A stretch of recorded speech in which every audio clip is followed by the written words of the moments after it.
आज सीकर जिले से मैं राधिका चौधरी आप सबका स्वागत करती हूँ। आप डीडी किसान देख रहे हैं और आज हम पहुँच चुके हैं शाहपुरा गांव में, जहाँ बात करेंगे पोषक अनाज पर। तो उसको लेकर हमारे साथ पद्मश्री अवार्डी भी है, जो हमें आज की चर्चा से रूबरू करवाएंगे। नमस्कार। नमस्कार राधिका जी, आप हमारे जिले में पधारी।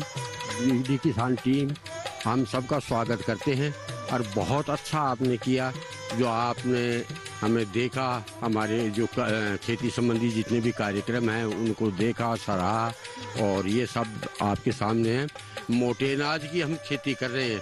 मोदी जी के आह्वान पर 2023 जो है, इसमें मोटे अनाज के बारे में जो चर्चाएं हो रही हैं उसके बारे में हम लोग चर्चाएं कर रहे हैं और चर्चा दिखाएंगे आज ऐसा है मैं और किसानों से मिला करके और इसके बारे में आपको पूरी चर्चा में ले चलता हूँ। आप चलिए मेरे साथ, जो मैं आपको ले चलूँ। चलिए तो पूरी चर्चा से रूबरू करते हैं चौपाल चर्चा में पहुंचकर।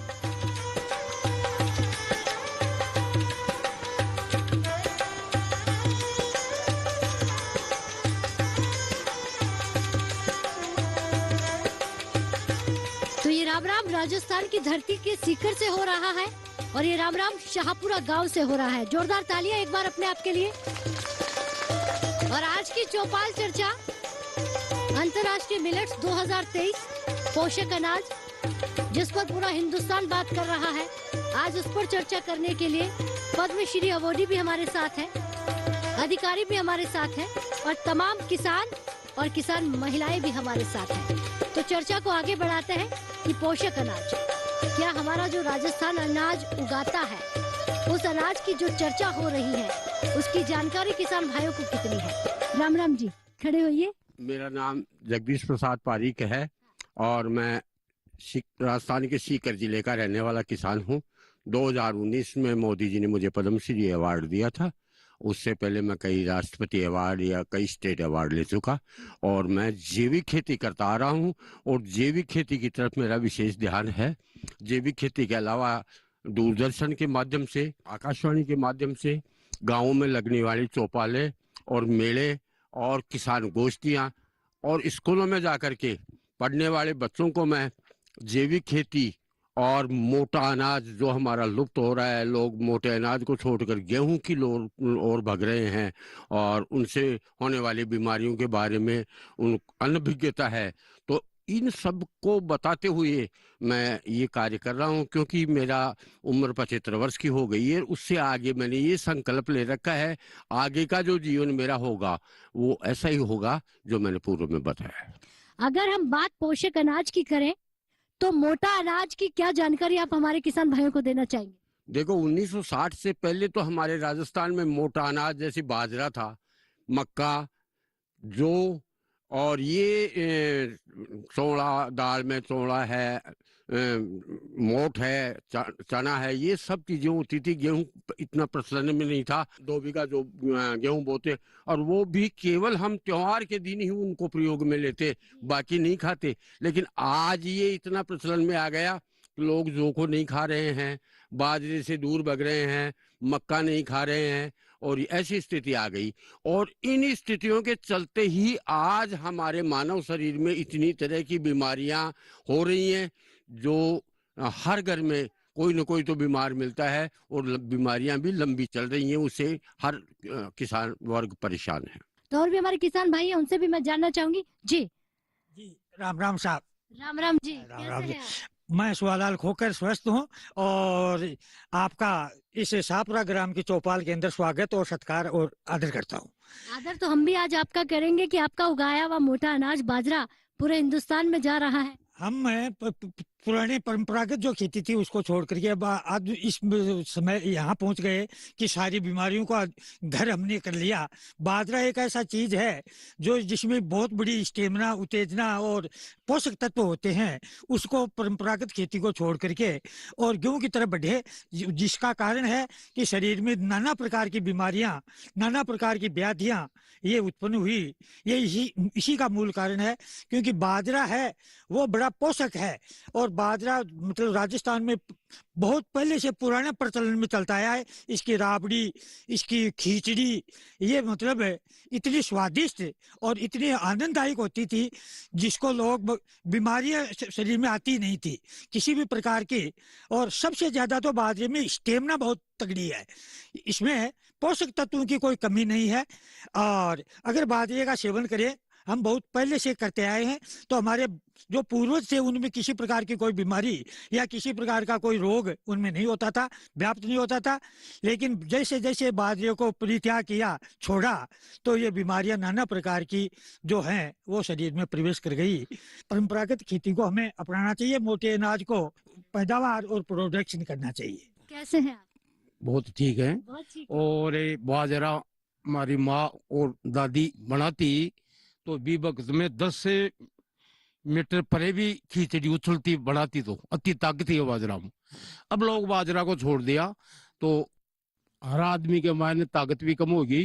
क्या नाम है जी आपका? सरोज। आप सरपंच हैं? हाँ, सरोज सरपंच है, ठिकरिया। अच्छा, तो सरपंच साहिबा का भी तो कहीं ना कहीं होता है कि गांव में जाना, महिलाओं को जागरूक करना, उनको बताना कि खेती बाड़ी जो है उसको कैसे करना है। सबसे ज्यादा कौन सी खेती करनी चाहिए?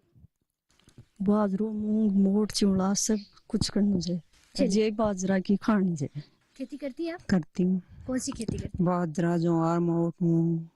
अच्छा, कितनी खुशी हो रही है कि आज आपका बाजरा जो है उसकी डिमांड बढ़ रही है। हमारे को बहुत खुशी हो रही है कि बाजरा की उत्पादकता अधिक से अधिक हो और ज्यादा से ज्यादा इसको काम मिले भी जी। और ज्यादा से ज्यादा खान पान में काम मिले भी। आपको मालूम है बाजरे से क्या क्या बनाया जाता है? बाजरे से रोटी, खिचड़ी, राबड़ी सब कुछ बना सकते हैं। हाँ। और आजकल तो कह रहे हैं मिठाइयाँ भी बन रही है। हाँ, बन रही सुनने है। में आया आपके? आया। क्या नाम है आपका? बनारसी। हाँ, अच्छा बनारसी जी, पहले तो आपकी उम्र कितनी है ये बताएं। उम्र तो मेरी होगी 70 की। 70 साल की हो गई है। हाँ, क्या कहेंगे, बाजरा खाते हैं या कुछ और? बाजरो खाऊं, जौ खाऊं, रुबा खाऊं, चिड़ा खाऊं, और मक्का खाऊं, और ज्वार खाऊं। जी। हाँ। मोटा अनाज खाती है। मोटा खाद खाती हूँ।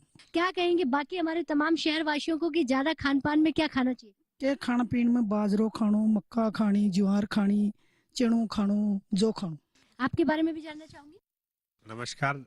दूरदर्शन की पूरी टीम, जो डीडी किसान की टीम दिल्ली से हमारे सीकर के एक गांव शाहपुरा में पधारी है, तो मैं पूरी टीम का तहे दिल से स्वागत करता हूं। क्या भूमिका बनती है किसानों के बीच आकर जानकारी देने की?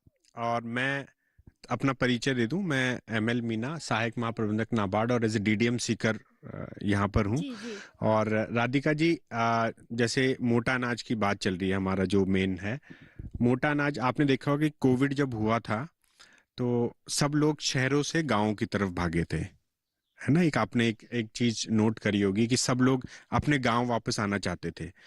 तो ये जो बाजरे वाला है या मोटा अनाज, जिसको हम न्यूट्री सीरियल्स कहते हैं, और जो हमारे, और उसी को देखते हुए आज हम 2023 को international millet year, international year of the millets के रूप में मना रहे हैं। तो बाजरा, क्योंकि पहले भी हम लोग, जैसे शहरों की मैं बात करूं कि लोग गांव से शहरों में गए, लेकिन जब कोविड में देखा तो उनको लगा कि हमें वापस बैक टू बेसिक्स जाने की जरूरत है, या नेचुरल एनवायरनमेंट में जाने की जरूरत है जहाँ के लिए हम सूटेबल हैं। तो सेम वे जैसे हमने राइस और वीट को हमने अपनी डाइट में अपनाया है, बट हम एक्चुअली भारतीय लोग, या राजस्थान के विशेषकर आप कहें, बाजरा हमारे पुरखों के डाइट में था। It was a permanent, it was a staple food. और लेकिन हम लोगों ने इस ग्रीन रेवोल्यूशन के बाद हमने इसको छोड़ दिया था। लेकिन आप ये देखेंगे कि जिससे फिर हमारी इम्यूनिटी है, डायबिटीज है, बहुत सारे इश्यूज फिर उससे क्रॉप अप हुए। और लेकिन बाजरा एक ऐसी क्रॉप है जिसको कि, जैसे पोषक अनाज आपने कहा, न्यूट्री सीरियल्स जिसको हम बोलते हैं, और उससे आप ये देखिए कि डायबिटीज़ का हम कंट्रोल कर सकते हैं, हमारा जो डाइजेशन है वो हम कंट्रोल कर सकते हैं, हमारा खून की कमी है उसको हम कंट्रोल कर सकते हैं, हमारे जो कैल्शियम और जो प्रोटीन्स हैं वो हमें यहाँ से मिलती है। तो हम अपनी जनरेशन, जो आने वाली जनरेशन्स हैं, उनके लिए हम एक हेल्दी जनरेशन्स हम लोग तैयार कर सकते हैं। और जिस तरह जो वो, जब जनरेशन हेल्दी होगी तो नेशन भी हेल्दी होगा, और वो फिर डेफिनेटली देश, जब भारत को, जब हम विश्व गुरु की बात कर रहे हैं, तो डेफिनेटली उसमें मोटा अनाज की बहुत इंपॉर्टेंट भूमिका रहेगी अगर हमें विश्व गुरु की तरफ जाना है। आपका नाम क्या है जी? रामेश्वर लाल। रामेश्वर लाल जी, आप भी खेती करते हैं? हाँ जी। करते हैं। ये खेती में कौन कौन सी खेती करते हैं? बाजरा, मूंग, मोट, चूड़ा, ज्वार। बाजरा कब से लगा रहे हैं? बाजरा शुरू से ही लगा रहे हैं। शुरू से बाजरा ही लगा रहे हैं। तो अब बाजरे की डिमांड बढ़ रही है, जानकारी है आपको? क्या क्या फायदे हैं बाजरे के? बाजरा खाने से बीमारी कम होती है। हाँ। और बाजरे से क्या क्या बन रहा है, जानकारी? बाजरा से खिचड़ी, रोटी, है। राबड़ी, बिस्कुट, नमकीन। अच्छा, मिठाइयाँ सब मालूम है आपको? तो कितनी खुशी है, आपके बाजरे की चर्चा हो रही है और आज आपके बाजरे पर बात हो रही है। बहुत बढ़िया है। बहुत खुशी है। अच्छा, खेती बाड़ी जो आप कर रहे हैं, बार बार ये भी एक सवाल आता है कि आमदनी दोगुनी हो रही नहीं है या नहीं, क्या तो आजकल की खेती में आमदनी बढ़ रही है? हाँ, बढ़ रही है। बढ़ रही है। ठीक है, बैठिए। बहुत धन्यवाद। और भी हमारे किसान भाई, उनसे जानेंगे जी। हाँ जी, मेरा नाम नाथूराम वर्मा, हाँ। जिला सीकर, तहसील खंडेला, एर सापरा ग्राम है हमारा। ठीक है। और हम बाजरा की खेती तो जन्म से ही हमारे बुजुर्ग भी करते आ रहे थे और हम भी कर रहे हैं। और मैं है 2017 से जैविक खेती से जुड़ा हुआ हूँ। जैविक खेती और जैविक बाजरा भी बाहर रखा है। हमारे घर से आकर के लोग बाजरा खरीद के ले जाते हैं। अच्छा, हाँ, इतनी डिमांड है? इतनी डिमांड है। मैं तो मेरे खाने के लिए भी जबरदस्ती से रोक करके रखता हूँ। वो भी ले जाते हैं? वो भी ले जाते हैं। और इस बाजरे के अंदर इतने गुण हैं कि जितनी पूरा अनाज है उनमें किसी में भी इतने गुण नहीं। भाव क्या मिल रहा है? भाव तो मेरे मन मर्जी का है। 4,000 रुपए क्विंटल देता हूँ, 4,500 रुपए क्विंटल देता हूँ। जी जी, मेरे मन पे है। ये पहली बार सुनने को मिल रहा है। पहले कहते थे किसान कभी भाव तय नहीं कर सकता। देखिए, सुन लीजिए, किसान अपनी मन मर्जी का मालिक है।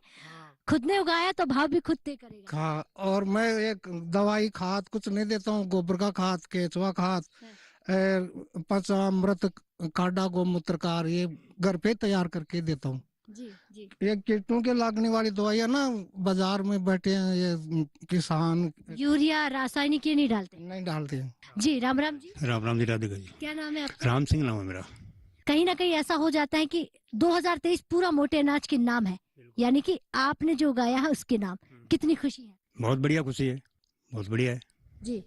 क्या कहेंगे, ये डिसीजन सही है? बहुत बढ़िया डिसीजन है। आगे भी मतलब ऐसे ही चलता रहे। डिमांड बढ़ेगी तो आमदनी बढ़ेगी? आमदनी बढ़ेगी, बिल्कुल बढ़ेगी। आप जो बाजरा लगाते थे, अब तक उसका बाजार में आप बेचते थे, तो भाव क्या मिल रहा था? भाव पहले तो क्या था, 700-800 रुपए थे। अभी इस टाइम पर तो 2300-2400। और जैविक खेती के तो और भी मतलब उत्पादन ज्यादा बढ़ रहा है, तो उसमें भाव अपने मन मर्जी के होते हैं। तो समय के साथ साथ बदलाव हो रहा है? बदलाव हो रहा है, बिल्कुल हो रहा है सब। अब क्या सोचा, बाजरे को और ज्यादा लगाना है? बाजरा लगाएंगे, ज्यादा ज्यादा बाएंगे बाजरा। क्यों, ऐसा क्यों करेंगे? क्यों, कुछ ऐसे आपके चौपाल को देख करके है, खुशी है इसमें। चौपाल चर्चा में आगे बढ़ेंगे, लेकिन पद्मश्री अवॉर्डी जी भी बार बार इशारा कर रहे हैं, कुछ कहना चाह रहे हैं जी। देखो, जिस तरह आज हम लोग चौपाल में बैठे हुए हैं, किसान भी है, महिला किसान भी है, डीडी टीम भी यहाँ हमारा इंटरव्यू ले रही है। उसी तरह एक बार क्या हुआ था कि सब अनाज इकट्ठे थे, तो उनमें एक एक अपनी अपनी बारी से अपने अपने गुण बता रहा था। तो वो हमारी एक कहावत है राजस्थानी भाषा में कि गेहूं खे मेरो फाट्यो पेट, मन खाए लो मोटो सेठ। ये तो राजा महाराजा रईसों का काम था। जो खे मेरी लंबी अनीर, मन खाए गांव को दनी।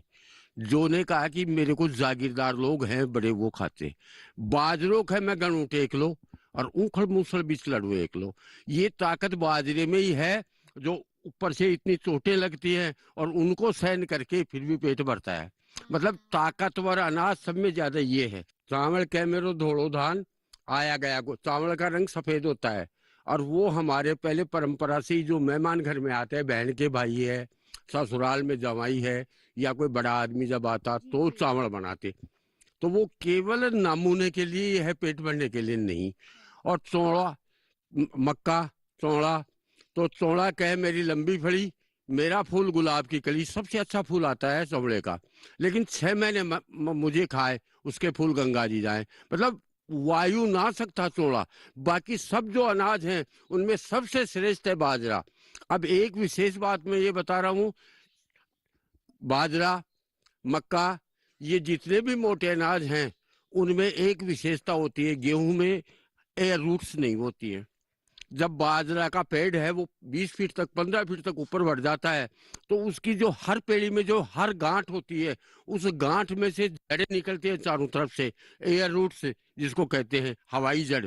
और वो हवाई जड़ वातावरण में जितनी भी नमी होती है उस नमी को लेकर उस पेड़ को जिंदा रखती है। यही स्थिति मक्का की है, यही स्थिति चोले की है। चोले में ऊपर बेल चलती है और दूसरे का सहारा लेकर के उस वो भी रूट्स का काम करती है। तो जितने भी मोटे अनाज हैं उनकी सबकी एक विशेषता होती है कि उनमें एयर रूट होती है, बाकी जो गेहूं है उसमें नहीं होती है। दूसरी बात क्या होती है, जो बाजरा खाने वाला होता है उसके बीमारियां कम होती हैं। एक और भी कहावत है कि उगता सूरज की किरणा दोनों भक्ता की मस्त हवा, और चोखो दूध दही में खावा फिर क्यों लेवा व्यर्थ दवा। जिसको बाजरा, दूध, दही, घी ये सब चीजें खाने के लिए मिल जाती है उसको तो दवा की दरकार नहीं है। तो जो हमारे किसान थे, हमारे पूर्वज थे, उनके उस बोने में सबसे पहले बाजरा था। और तीसरी बात इसकी विशेषता क्या है कि हर किसान अपने पास पशु रखता है और पशुओं के लिए जितना चारा होता है वो हमें बाजरे से ही प्राप्त होता है, क्योंकि गेहूं का पेड़ है वो ज़्यादा से ज़्यादा 4 फीट की ऊंचाई से ज़्यादा नहीं बढ़ता है, जबकि बाजरा 22 फीट तक हाइट ले लेता है। गेहूं है जिसमें फुटान होती है उससे ज़्यादा बाजरे में फुटान होती है। गेहूं के ऊपर एक बाली आती है जबकि बाजरे के पेड़ पर 4-4, 5-5 सिट्टे आते हैं। मक्का की भी यही स्थिति है। और फली है जो मोटे अनाज की वो भी गुच्छों में आती है। इसलिए मोटा अनाज जितना किसान को आगे बढ़ाने में कारगर है, या जो हमारी जीडीपी है वो आज नीचे जा रही है, वो आगे बढ़ेगी तो 2023 में जो किसान इसकी ग्रोथ को और आगे बढ़ाने वो देश की जीडीपी को बढ़ाने में सहायक होंगे। धन्यवाद। बहुत अच्छा कहा। और आपने सुना कि बाजरा सबसे ज्यादा कारगर है और बाजरे की महत्वता को भी आपने सुना। अब वक्त हो गया एक छोटे से ब्रेक का। ब्रेक के बाद फौरन हाजिर होते हैं।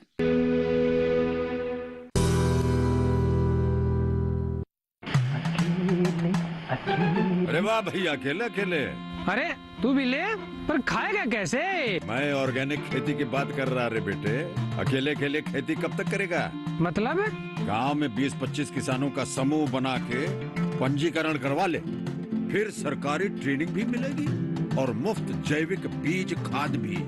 फिर बीजीएस ऑर्गेनिक की सरकारी मोहर के साथ तेरी उपज आकर्षक पैक में पहुंचेगी बड़े बाजार तक। अच्छा? हाँ। अरे भाई कहाँ चल दिया? सबको साथ लाने, आमदनी बढ़ाने। तो किसान भाई समझ गए ना? साथ मिलकर ऑर्गेनिक खेती कीजिए, अपनी परंपरा को आगे बढ़ाइए, ज्यादा मुनाफा कमाइए। माटी से प्रेम की परंपरा है परंपरागत खेती।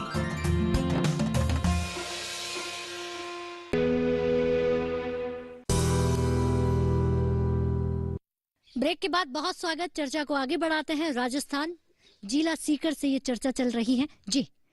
राम राम जी। राम राम जी राधिका जी, कैसे हैं आप? बहुत खुशी का दिन है कि हमारे ग्राम सावपुरा में किसान चौपाल में आप पधारे और एक ऐसा विषय लेकर आप पधारे हैं कि मोटा अनाज वर्ष अंतर्राष्ट्रीय दिवस 2023 में, जिसमें हमारे यहाँ पर अधिकतर हम किसान भाई बाजरा जो की पैदावार करते हैं। मैं धन्यवाद देता हूँ हमारे प्रधानमंत्री नरेंद्र मोदी जी को कि जिन्होंने किसानों के बारे में सोचा कि उनकी आय दुगनी हो।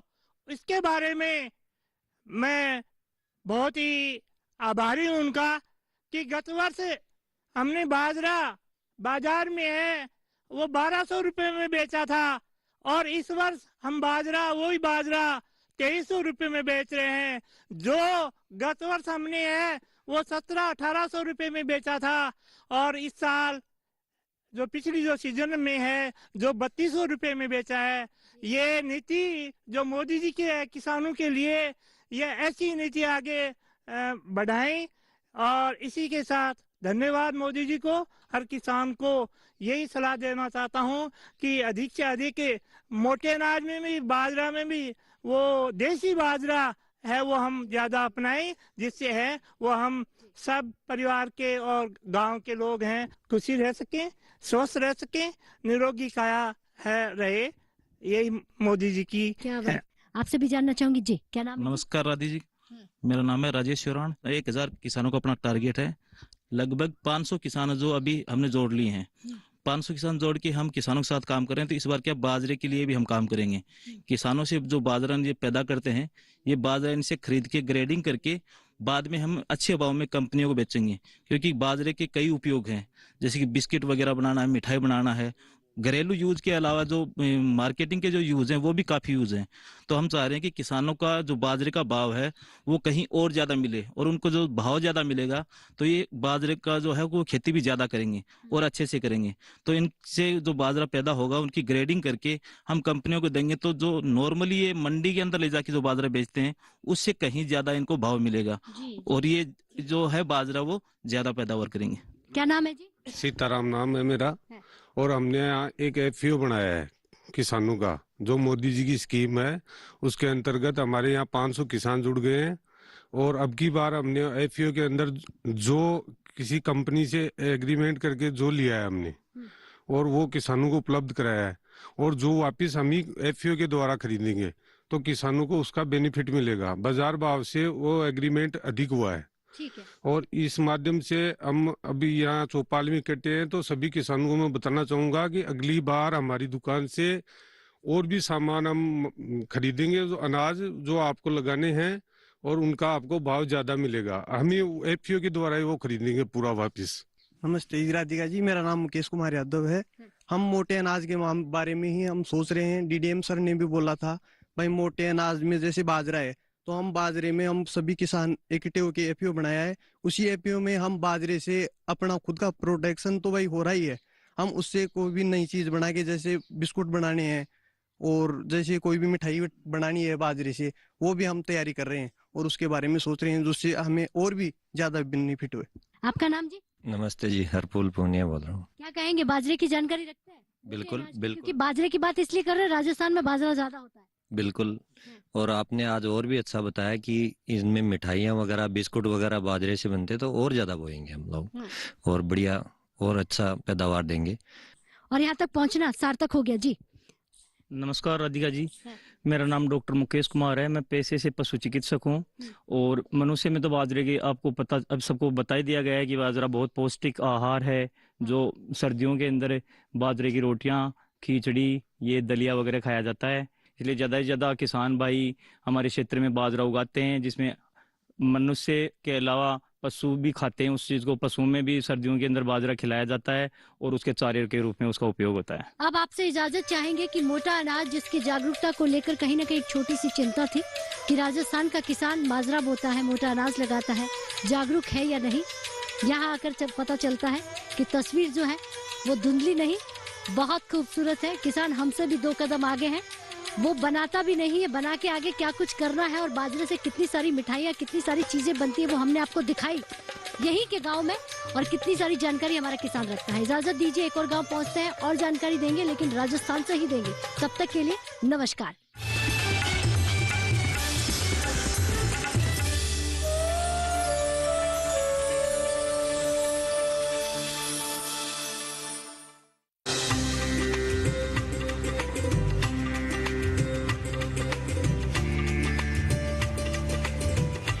मनाइए मकर संक्रांति का त्योहार, इस बार किसानों के साथ। चलो गांव चले कार्यक्रम में हमारे इस सफर में हम आ गए हैं राजस्थान के जैविक गांव में, जहां हम मनाएंगे प्रकृति और समृद्धि का त्योहार और देखेंगे यहाँ की निराली धानी के रंगों को और करीब से।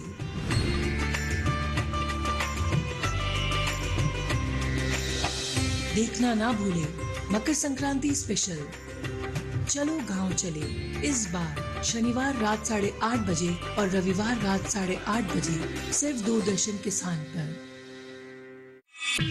एकीकृत चिकित्सा पद्धति यानी इलाज की कई विधियों का संगम।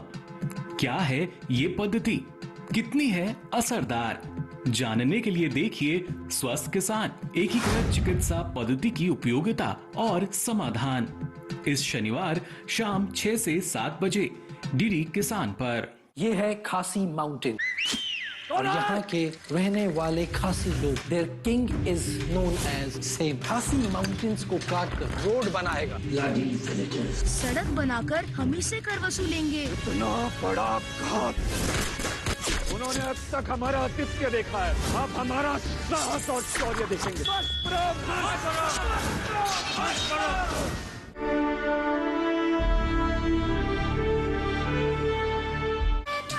मेरे प्यार को मैं इसे अपने से कभी जुदा नहीं करूंगी यार।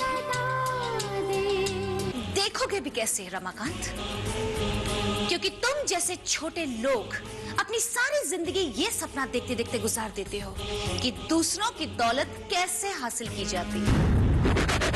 अपने ये आंसू पोंछ डाल और मेरे वजूद से बाहर निकलने की कोशिश कर, अपना एक वजूद बना।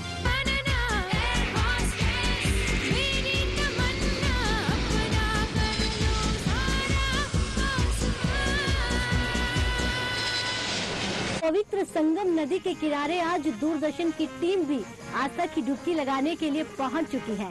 मकर गयो आई चला हो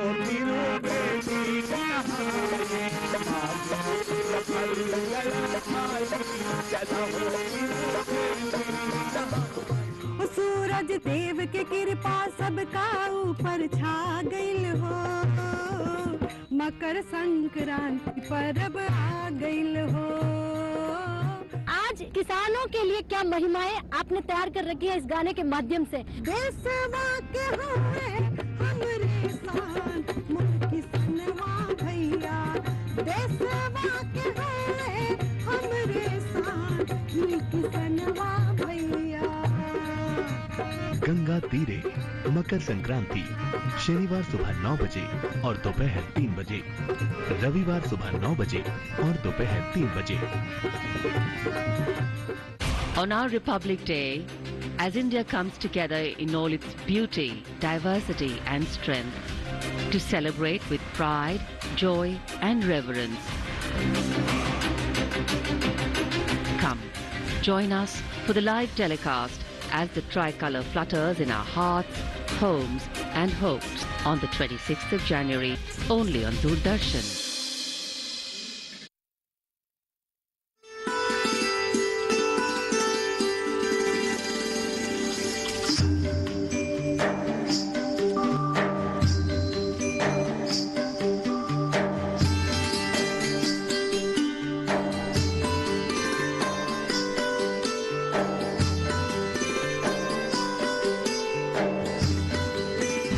डीडी किसान की टीम दिल्ली से 600 से ज्यादा किलोमीटर तय करके जम्मू पहुंची है।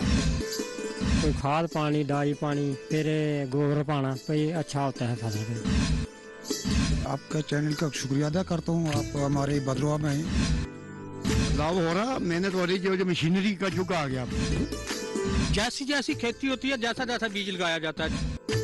सॉइल टेस्टिंग जब की जाती है, इतनी क्वांटिटी में, इतनी मात्रा में खाद डालनी है अच्छी फसल लेने के लिए। पहले फसल बहुत कम होती थी, अब फसल बहुत ज्यादा होती है।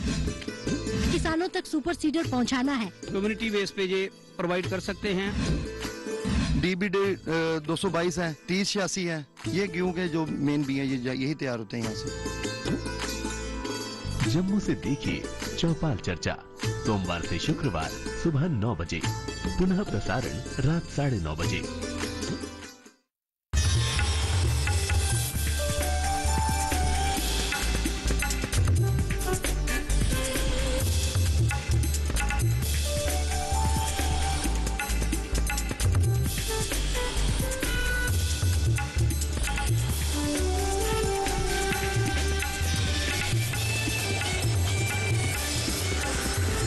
डीडी किसान, बदलते भारत की शान।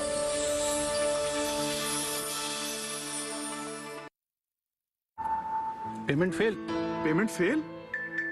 लेकिन पैसे तो कट गए, गई मेरी मेहनत की कमाई। हो जाएगी भरपाई, चिंता मत कर मेरे भाई।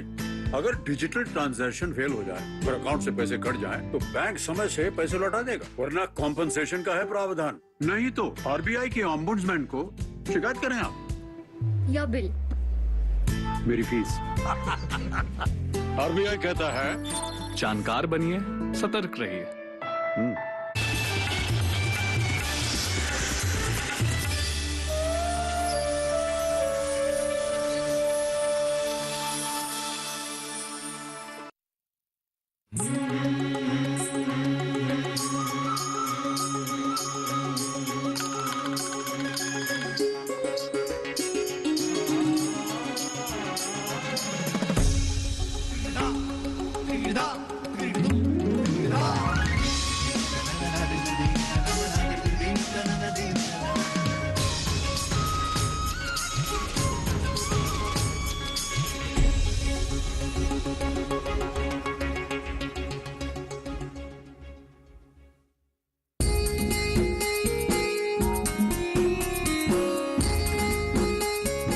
कृषि के लिए प्रयुक्त जमीन का क्षेत्रफल दिन ब दिन कम होता जा रहा है, मगर खाने वालों की संख्या बाढ़ की तरह दिन व दिन बढ़ता चला जा रहा है। इस वजह से खाद्य वस्तुओं की कमी की समस्या अब हमारे सामने उत्पन्न हो रहा है। बढ़ती जनसंख्या के साथ ज्यादा उत्पादन मात्रा बढ़ाया जाए, इसके लिए कई किसानों ने खेतों में अनेक रासायनिक खादों, विविध प्रकार के कीटनाशकों का प्रयोग कर रहे हैं।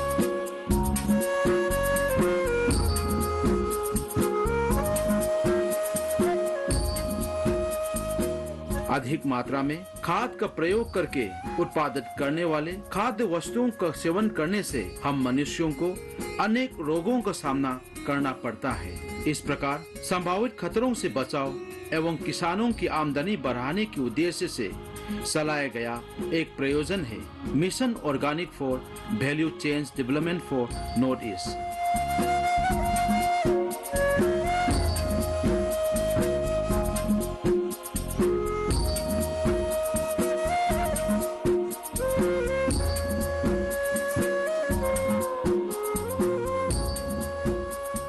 इस प्रयोजन के तहत कई किसानों ने अनेक खेतों में जैविक कृषि करके विविध प्रकार के काले धान उगाकर पर्याप्त मात्रा में उत्पादित कर रहे हैं।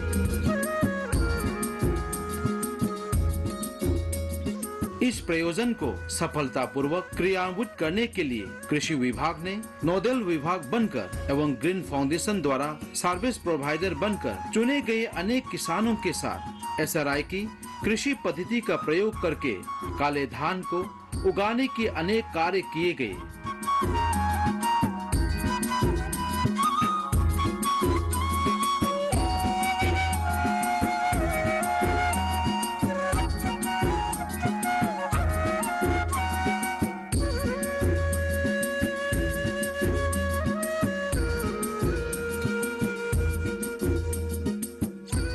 Mission organic for value chains development for north east, ये प्रोजेक्ट क्या है?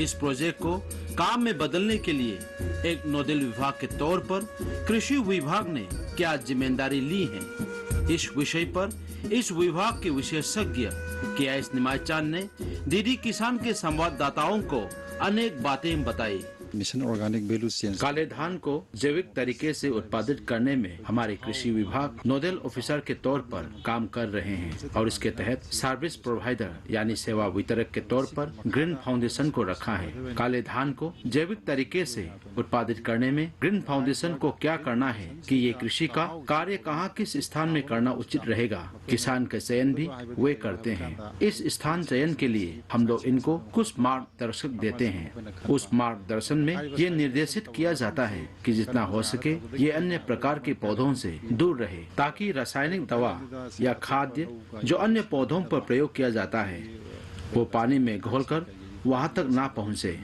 साथ ही इस मिशन के तहत उगाया गया काले धान वो साल भर उगा सके। इसके लिए इस जगह का हम लोग जीपीएस कोऑर्डिनेशन लेते हैं।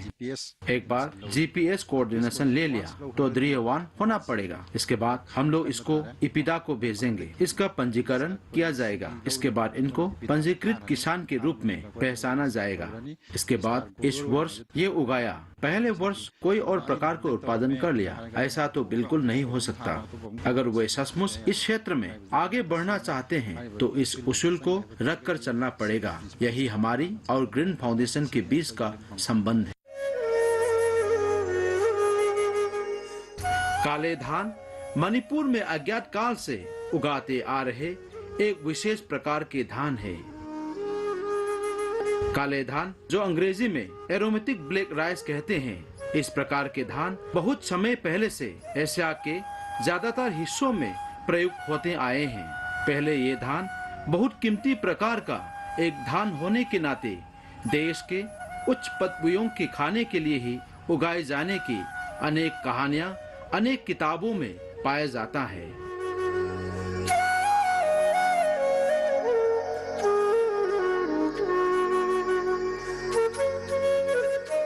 मगर आज तो इस प्रकार के धान में प्राप्त स्वास्थ्य के लिए विशेष लाभदायक तत्वों को विस्तृत रूप से समझने के साथ साथ अमेरिका, ऑस्ट्रेलिया एवं यूरोप आदि अनेक विदेशों में भी इसको बड़े चाव से खाने की मात्रा धीरे धीरे बढ़ रही है।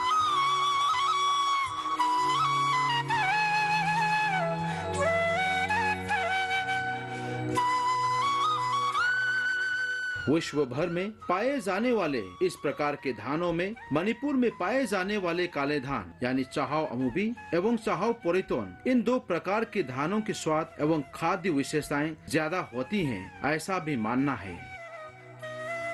विशेषज्ञों के मतानुसार चाहाओ अमुबी यानी ब्लैक राइस में खाद्य गुण की मात्रा अधिक होने के साथ साथ अनेक रोगों से बचाव के विशेष गुण विद्यमान है। इसे खाने से खतरनाक रोगों जैसे डायबिटीज, कैंसर एवं दिल के अनेक दर्दों से भी बचाया जा सकता है।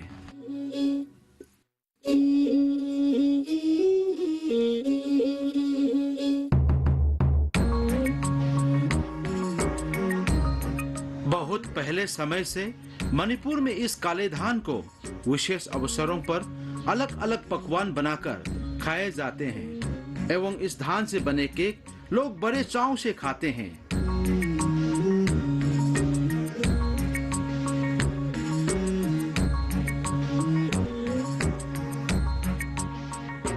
मणिपुर के मैदानी इलाकों में ही नहीं, पर्वतीय क्षेत्रों में भी बहुत पहले से इस धान को उगाते आ रहे हैं।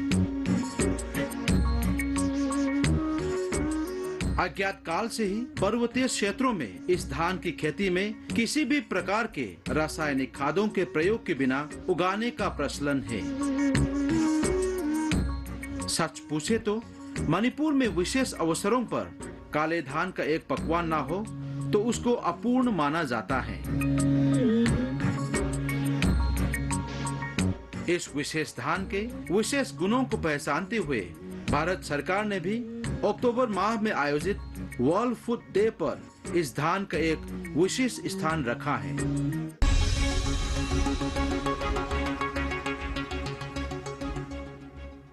जानेंगे क्या है किसानों का हाल। हम पहुंचेंगे आपके गांव, मिलेगा सरकारी योजनाओं का ज्ञान। जब लगेगी चौपाल, देखिए चौपाल चर्चा सोमवार से शुक्रवार सुबह 9 बजे सिर्फ दूरदर्शन किसान पर।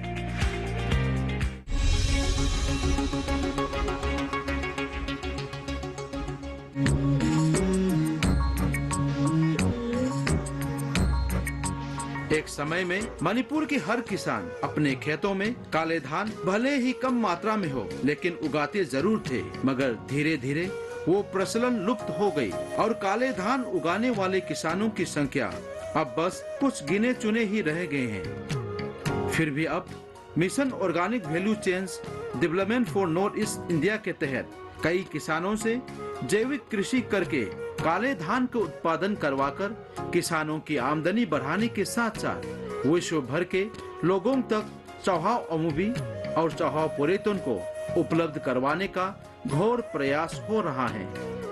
जैविक कृषि के बारे में जानकार विशेषज्ञों को वे बुलाते हैं या कृषि विज्ञान केंद्र से भी बुला सकते हैं। प्रमुख रूप में विभाग की ओर से मैं ही तो जाता हूँ। इस विशेष प्रकार के अन्न को कैसे उगाना है, इस विषय पर हम लोग किसानों को प्रशिक्षण देते हैं। इस प्रकार का अन्न उगाने में ज्यादा खाद्य की आवश्यकता नहीं पड़ती, यानी नाइट्रोजन की बहुत कम मात्रा में आवश्यकता पड़ती है। इसमें बहुत कम मात्रा में खाद्य की आवश्यकता पड़ती है। इसमें एंटीऑक्सीडेंट की मात्रा बहुत अधिक होती है। इसमें और भी कई सारे अन्य मिनरल्स पाए जाते हैं, इसलिए हमने इनको जैविक तरीके से उगाने का सलाह दिया। उसके बाद जो किसान इसमें रुचि लेते हैं, उसको उगाना चाहते हैं, हमने उनका एक फार्मर इंटीग्रेटेड ग्रुप बनवाया। इसके बाद हमारे कुछ लोग और सर्विस प्रोवाइडर के लोग एक साथ मिलकर खेत में जाते हैं। उसके बाद इसकी खेती शुरू होती है। ये मिशन 3 साल का है। अभी इसको और आगे बढ़ाना या ना बढ़ाना ये तो भारत सरकार के अनुसार है। इन 3 सालों के लिए पहले साल और दूसरे साल में ऑफ फार्म और ऑन फार्म के तौर पर जो भी लागत के पैसे होते हैं वे हम लोग सर्विस प्रोवाइडर के हाथों उन तक पहुंचाते हैं। उनसे वे लोग अपने आप बंदोबस्त करते हैं। प्रशिक्षण के भी अलग से कुछ पैसे देते हैं। इन सब से सारे काम वे ही करते हैं। हम तो बस निरीक्षण के स्तर पर रहते हैं। वे लोग जो भी कर रहे हैं, सही कर रहे हैं या गलत कर रहे हैं, हम वो देखते हैं। प्रशिक्षण सही ढंग से ही दी जा रही है या नहीं, इन सब का सूक्ष्म निरीक्षण करना हमारा काम है। और जो भी आर्थिक आवश्यकताओं का बंदोबस्त है वो सर्विस प्रोवाइडर के हाथों होते हैं।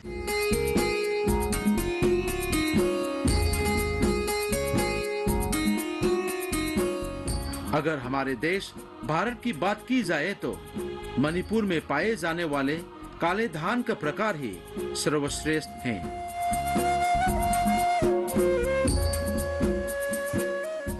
यहाँ से काले धान पूर्णतः उत्पादित करवाने के लिए सेवा वितरक के तौर पर ग्रीन फाउंडेशन ने मणिपुर के किन किन जिलों में किसानों के साथ मिलकर इस काम को किया है। इस विषय पर ग्रीन फाउंडेशन के जैविक कृषि विकास अधिकारी पूर्वी इंफाल के रूप में कार्यरत कैसाम चुकनुरी सिंह ने हमारे संवाददाताओं को ऐसा बताया। एग्रीकल्चर डिपार्टमेंट का कुछ नजरगा कृषि विभाग और किसानों के साथ मिलकर इस स्कीम के तहत जैविक पद्धति से काले धान उगाने का काम कर रहे हैं। मणिपुर के 4 जिलों जैसे थौबाल जिला, विष्णुपुर जिला, पूर्वी इंफाल और पश्चिमी इंफाल के जिलों में लगभग 200,000 किसान हैं। हम लोग कृषि विभाग के साथ मिलकर इन जगहों में जाकर जानकारी देते हैं। अनेक प्रशिक्षण कार्यक्रम का आयोजन किया जाता है। हम लोगों ने जिन जगहों का चयन किया है उन जगहों को हम गौर से देखते हैं कि क्या इन जगहों पर जैविक कृषि का काम हो सकता है या नहीं। इसके बाद हम लोग ये भी देखते हैं कि जहाँ ये खेती करनी है वो जगह अन्य कृषि करने वाले खेतों से अलग है या नहीं। जहाँ अन्य पौधों की कृषि में रासायनिक पदार्थों का प्रयोग होता है वहाँ से पानी इन काले धान उगाने वाले खेतों तक नहीं पहुँचनी चाहिए। वैज्ञानिकों के साथ चलकर हमारे ग्रीन फाउंडेशन के सदस्य भी कृषि स्थल में जाते हैं और जैविक कृषि कैसे करनी है, इस कृषि पद्धति में इस काले धान की खेती कैसे करनी है, इन विषयों की जानकारी किसानों को देते हैं। इस पद्धति में कृषि का काम करने में लगने वाले खाद्यों, कीटनाशकों एवं अन्य आवश्यक सामग्री सब कुछ हमारे ग्रीन फाउंडेशन के लोगों से जितना बन पड़ता है हम उतना किसानों को बेशुल्क मदद करने का प्रयास करते हैं। हम किसानों के अलग अलग कंपनियों बनवाते हैं जिनके जरिए हम आगे उनकी सहायता करते रहेंगे और आगे उनको भी अपने उत्पादों को बेचने का बाजार जरूर मिल जाएगा। अगर उत्पादन की बात की जाए तो काले धान उगाने से जो उत्पादन किसानों को मिलता है वह अन्य प्रकार के धानों की तुलना में कम होता है। फिर भी भारत के बाजारों में बेचने में ज्यादा महंगा होने के कारण कम उत्पादन होने पर भी ज्यादा लाभ प्राप्त हो सकता है।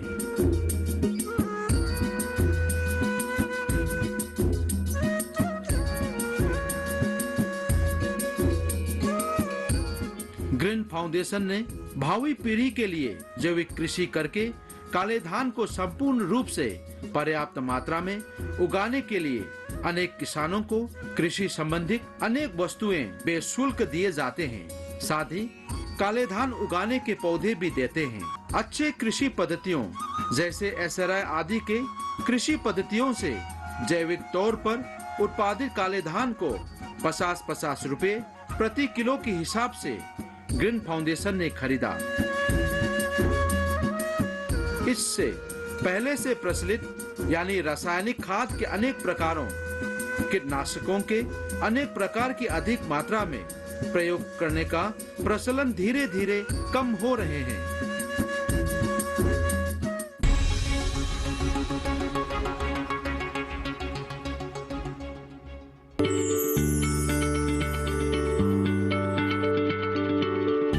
क्या आप किसी बीमारी से परेशान हैं? चाहते हैं डॉक्टर की सलाह? तो हम हैं आपके साथ, बताएंगे आपको जीने की राह। समस्याएं आपकी, समाधान देश के मशहूर विशेषज्ञों के। घर बैठे बात करें देश के जाने माने डॉक्टरों से। हमारे लाइव प्रोग्राम स्वस्थ किसान में हर शनिवार शाम 6 बजे से 7 बजे तक।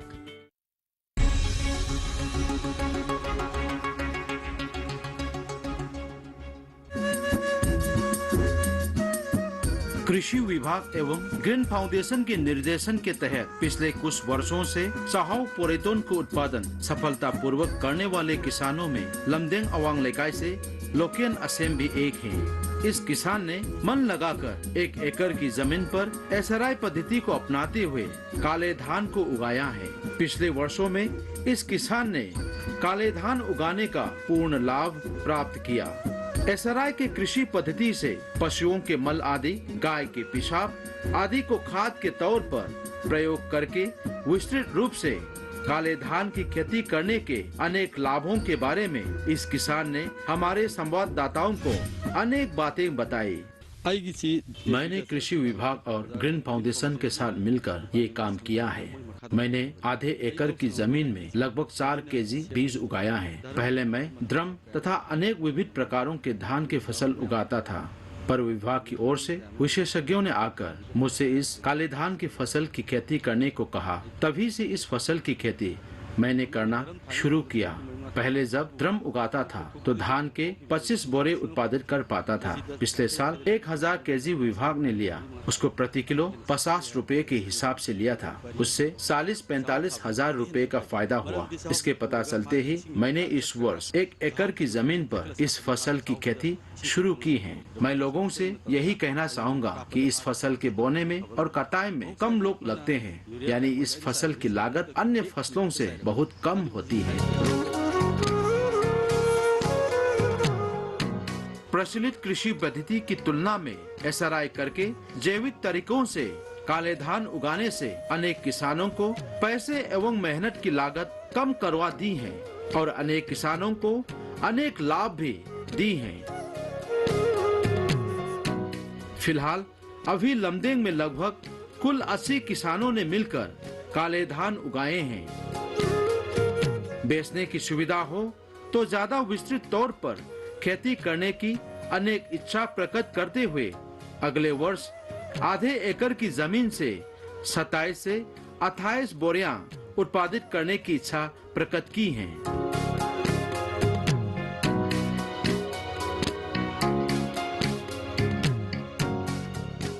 चाहाओ, जिसे अंग्रेजी में एरोमेटिक ब्लैक राइस कहते हैं, इस प्रकार का धान हमारे यहाँ रोज सुबह शाम नहीं पकाया जाता। किसी किसी घर में कभी कभी खाने के मूल्य वृद्धि हेतु थोड़े ही मात्रा में पकाकर खाया जाता है।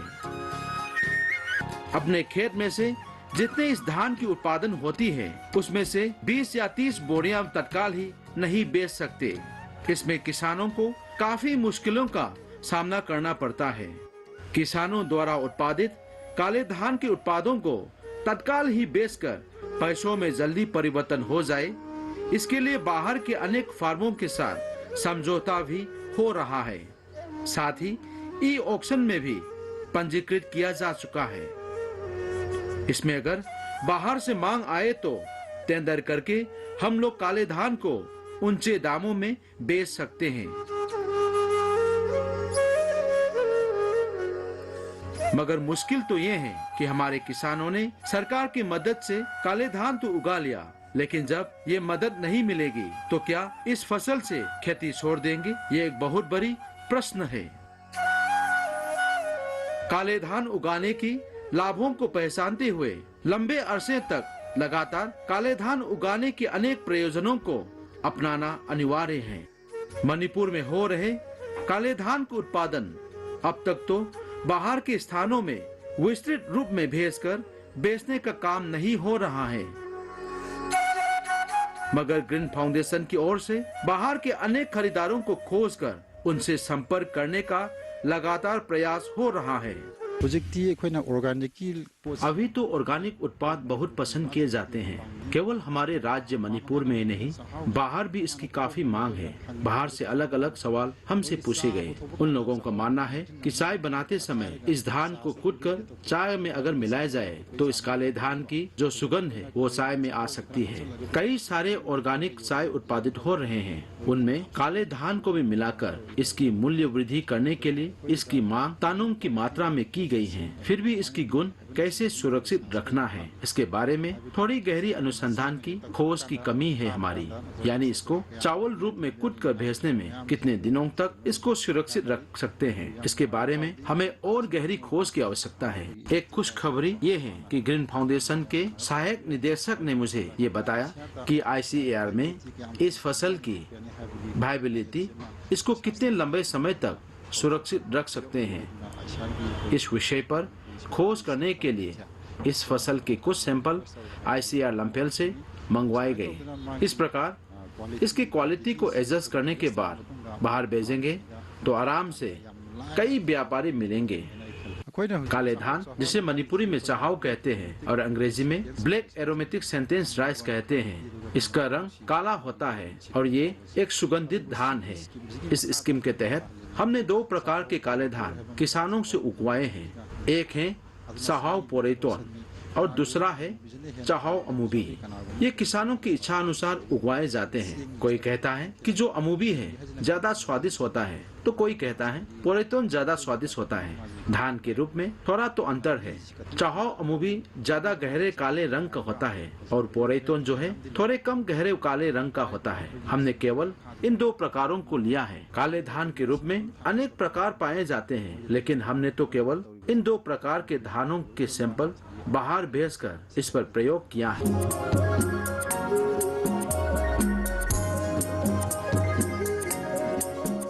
जैविक कृषि के अनेक फायदों के बारे में हम सब ने एक साथ समझा। इसके साथ साथ हमारे कृषि के लिए उपयुक्त कुछ जमीनों पर से गुणवान एवं बहुमूल्य उत्पादों का उत्पादन करके विश्व के बाजारों तक पहुंचाने के साथ साथ किसानों की आर्थिक स्थिति सुधारने के विशेष प्रयोजनों पर ध्यान देने की आवश्यकता है। इस विषय पर सरकार एवं संबंधित कार्यालयों को विशेष ध्यान देने की आवश्यकता है।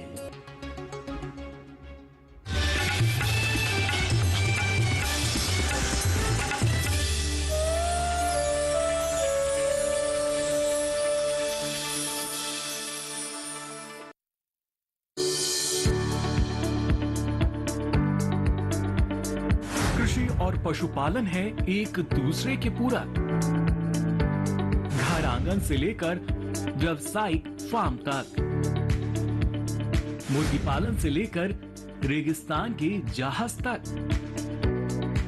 बीमारियों से अब पशुपालक ना हो परेशान। विशेषज्ञ करेंगे आपकी समस्या का समाधान। जुड़िए हमसे, पूछिए अपने सवाल। ईमेल के जरिए भी आप हमारे साथ जुड़ सकते हैं। हमारी ईमेल आईडी है ddkisanapc@gmail.com। हमारे टोल फ्री नंबर है 1800-113060 और 1800-113061। देखिए अपना पशु चिकित्सक हर रविवार शाम 6:30 बजे दूरदर्शन किसान चैनल पर।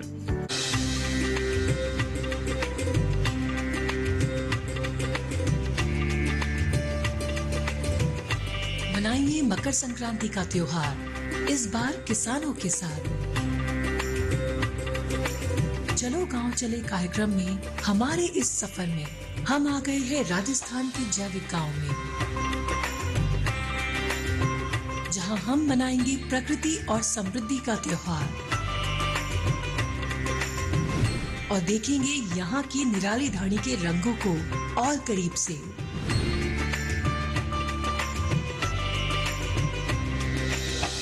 देखना ना भूले मकर संक्रांति स्पेशल चलो गांव चले, इस बार शनिवार रात 8:30 बजे और रविवार रात 8:30 बजे सिर्फ दूरदर्शन किसान पर।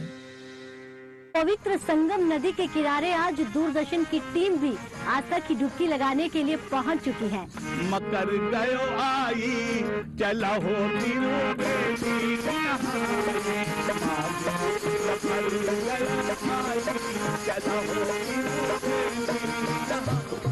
सूरज देव के कृपा सबका ऊपर छा गइल हो, मकर संक्रांति पर्व आ गइल हो। आज किसानों के लिए क्या महिमाएं आपने तैयार कर रखी है इस गाने के माध्यम से। देशवा के हुए हमरे शान मुल्की सनवा भैया, देशवा के हुए हमरे शान मुल्की सनवा भैया। गंगा तीरे मकर संक्रांति शनिवार सुबह 9 बजे और दोपहर 3 बजे, रविवार सुबह 9 बजे और दोपहर 3 बजे। एकीकृत चिकित्सा पद्धति यानी इलाज की कई विधियों का संगम। क्या है ये पद्धति, कितनी है असरदार, जानने के लिए देखिए स्वस्थ किसान, एकीकृत चिकित्सा पद्धति की उपयोगिता और समाधान, इस शनिवार शाम 6 से 7 बजे डीडी किसान पर।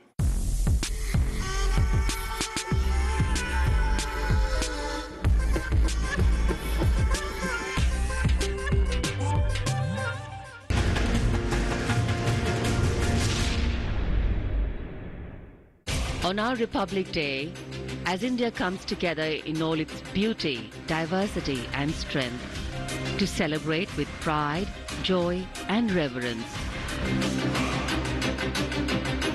Come, join us for the live telecast as the tricolour flutters in our hearts, homes and hopes on the 26th of January, only on Doordarshan.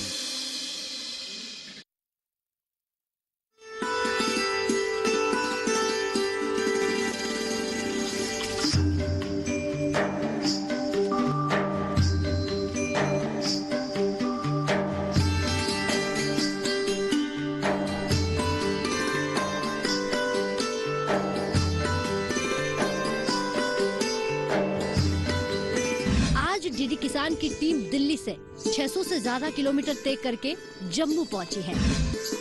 तो खाद पानी, डाई पानी, फिर गोबर पाना तो ये अच्छा होता है फसल में। आपका चैनल का शुक्रिया अदा करता हूँ, आप हमारे भद्रवा में हैं। लाभ हो रहा, मेहनत हो रही, जो मशीनरी का युग आ गया। जैसी जैसी खेती होती है, जैसा जैसा बीज लगाया जाता है, सॉइल टेस्टिंग जब की जाती है, इतनी क्वांटिटी में, इतनी मात्रा में खाद डालनी है अच्छी फसल लेने के लिए। पहले फसल बहुत कम होती थी, अब फसल बहुत ज्यादा होती है। किसानों तक सुपर सीडर पहुंचाना है। कम्युनिटी बेस पे ये प्रोवाइड कर सकते हैं। DBD 222 है, 3086 है, ये गेहूं के जो मेन भी है, यही तैयार होते हैं यहाँ से। जम्मू से देखिए चौपाल चर्चा सोमवार से शुक्रवार सुबह 9 बजे, पुनः प्रसारण रात 9:30 बजे।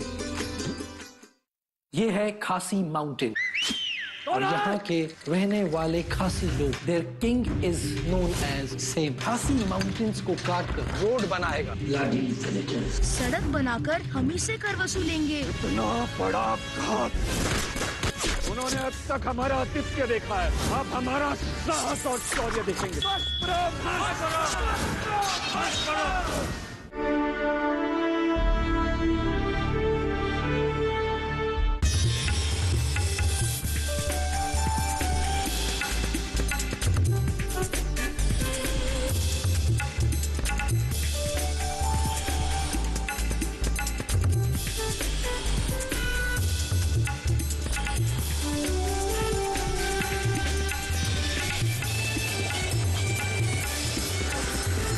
टीवी के साथ बदलते भारत की शान।